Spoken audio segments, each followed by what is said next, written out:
ಓಂ ಶ್ರೀ ಪರಮಾತ್ಮನೇ ನಮಃ. ಕಣಕಣನಲ್ಲಿ ಚರ ಅಚರನಲ್ಲಿ ಒಳಗಡೆ ಅವರು ಹೊರಗಡೆ ಅಂತರ್ಯಾಮಿ ರೂಪದಿಂದ ನೆಲೆಸಿರುವ ಪರಮಪುರುಷ ಪರಮಾತ್ಮನಿಗೆ ನಾನು ನಮಸ್ಕಾರ ಮಾಡುತ್ತಿದ್ದೇನೆ. ವಿಷಯ ಏನೆಂದರೆ, ತತ್ವಮಸಿ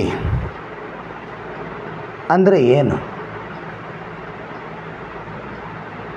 ತತ್ವಮಸಿ ಅಂದರೆ ಏನು? ಅವರು ಉದಾಲಕ ಮುನಿ